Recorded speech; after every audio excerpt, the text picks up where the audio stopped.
इस रेसिपी को बनाने के लिए सबसे पहले हम 2 पके हुए आम को छील लेते हैं। मैंने दशहरी आम का इस्तेमाल किया है। आपके पास जो भी पका हुआ आम हो उसके साथ आप इसे बनाकर तैयार कर सकते हैं। तो चलिए हम इसे छील लेते हैं। सबसे पहले छीलने के बाद हम इसे छोटे छोटे टुकड़ों में कट कर लेंगे। मैंने आम को पहले ही अच्छी तरीके से धो के साफ़ कर लिया हुआ था, तो अब इसे धो के साफ़ करने की ज़रूरत नहीं है, बस इसे छील कर कट कर लेना है। आम को कट करने के बाद हम इसे साइड में रख देते हैं। अब हम लेंगे एक मिक्सी का जार, इसके अंदर डालेंगे हाफ कप काजू, साथ में डालेंगे हाफ कप फ्रेश नारियल। मैंने नारियल को छीलने के बाद इसे धो लिया, धो के इसे छोटे छोटे टुकड़ों में कट कर लिया है।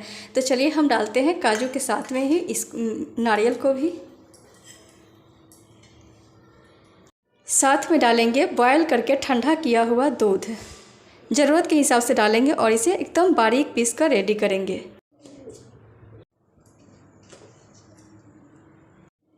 मैंने इसे एकदम बारीक पीस कर रेडी कर लिया है। तो चलिए अब हम इस पीसे हुए नारियल और काजू को डाल देंगे एक बड़े से बाउल में। आप इसकी कंसिस्टेंसी देख सकते हैं। अब हम इसी मिक्सी जार के अंदर डालेंगे कट किया हुआ आम और इसे भी पीस कर तैयार कर लेंगे।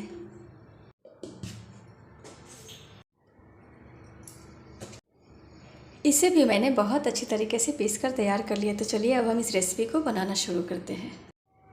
इस रेसिपी को बनाने के लिए सबसे पहले हम पैन में डालेंगे 1 टेबल स्पून देसी घी, साथ में डालेंगे पिसा हुआ काजू और नारियल का पेस्ट। नारियल और काजू का पेस्ट डालने के बाद हम इसे बिल्कुल लो फ्लेम के ऊपर थोड़ी देर तक भून लेंगे। 5 मिनट तक बिल्कुल लो फ्लेम के ऊपर भूनने के बाद आप देख सकते हैं काजू और नारियल का पेस्ट जो है बहुत अच्छी तरीके से भून चुका है। आप देख सकते हैं ये पैन छोड़ना शुरू कर दिया है। तो अब हम इसी स्टेज पे डालेंगे पिसा हुआ पका हुआ आम डालने के बाद मैंने इसे लो टू मीडियम फ्लेम के ऊपर 5 से 6 मिनट भून लिया है। आप देख सकते हैं ये पैन छोड़ना शुरू कर दिया है। तो अब हम इसी स्टेज पे डालेंगे हाफ कप कंडेंस मिल्क। मैंने मिल्क मेड लिया है। अब हम इसके अंदर डालेंगे मिल्क मेड को। मिल्क मेड डालने के बाद हम इसे भी अच्छी तरीके से कुक करके रेडी कर लेंगे। आप चाहें तो मिल्क मेड की जगह पे मिल्क पाउडर का इस्तेमाल कर सकते हैं और चीनी का इस्तेमाल कर सकते हैं या फिर गुड़ पाउडर का। मैंने इसके अंदर चीनी या गुड़ पाउडर नहीं डाला है क्योंकि एक तो आम वैसे भी मीठा होता है, उसके बाद भी मैंने हाफ कप मिल्क मेड डाला है, तो इसके ऊपर से गुड़ या चीनी डालने की ज़रूरत नहीं है। आप अपने हिसाब से मीठा कम ज़्यादा कर सकते हैं। इसे लगातार चलाते हुए भूनकर रेडी करना है, नहीं तो थोड़ी देर भी अगर हम इसे छोड़ देंगे तो ये नीचे पेंदी में जल जाएगा, क्योंकि गैस का फ्लेम लो टू मीडियम है। आप देख सकते हैं थोड़ी देर भी छोड़ने का मतलब है कि इसका टेस्ट जो है बेकार हो जाएगा, तो इसलिए छोड़ना नहीं है, लगातार इसे चलाते हुए कुक करना है।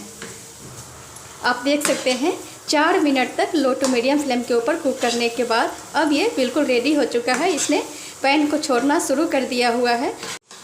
हमें इससे ज़्यादा नहीं सुखाना है, बस इतना काफ़ी है। तो चलिए अब हम गैस के फ्लेम को ऑफ कर देते हैं और इसे हल्का सा ठंडा होने देते हैं। इसे थोड़ी देर तक चलाते रहना है क्योंकि पैन गर्म है।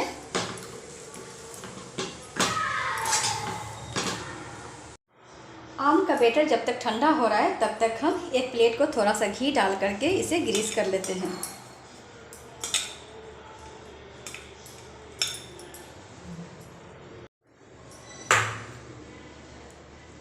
जब तक आम का बैटर ठंडा हो रहा है तब तक हम एक तवा के ऊपर डालते हैं फ्रेश पिसा हुआ नारियल और इसे ड्राई रोस्ट करके रेडी कर लेते हैं। बिल्कुल लो फ्लेम के ऊपर से ड्राई रोस्ट करेंगे ताकि इसका कलर चेंज ना हो।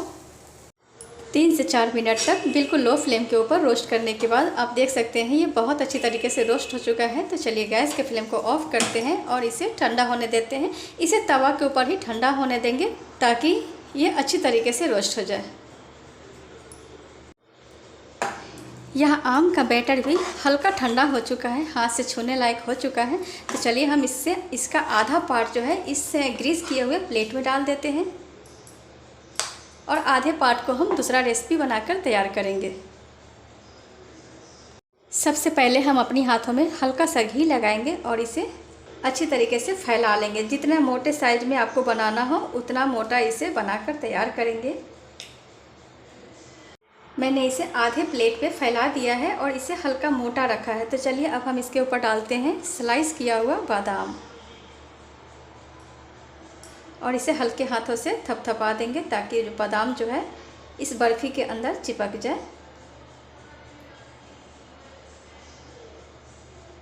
बादाम को अच्छी तरीके से चिपकाने के बाद हम इसे डाल देंगे फ्रीज़ के अंदर। तो चलिए हम बाकी के बचे हुए डो का एक और दूसरा रेसिपी बनाकर तैयार कर लेते हैं। इसके लिए मैंने जो डो को साइड में रख लिया था उसके अंदर डालेंगे स्लाइस किया हुआ बादाम।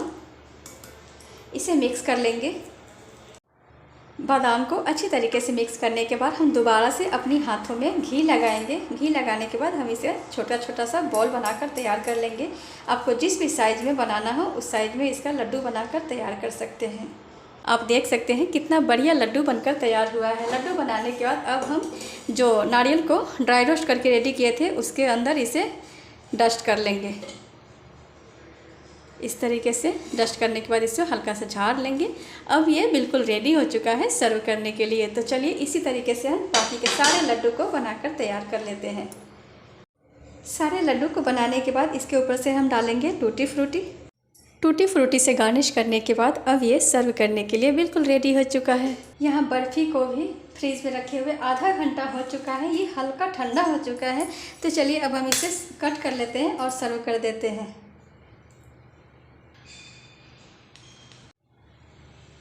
मैं चौकोर टुकड़ों में कट कर रही हूँ। आपको जिस तरह के कट करना पसंद हो, जिस भी साइज में, उस तरीके से इसे कट करके तैयार कर सकते हैं।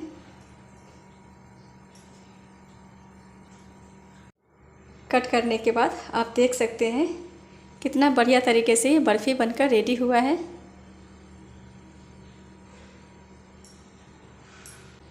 बहुत ही आसानी से निकल जाता है प्लेट से।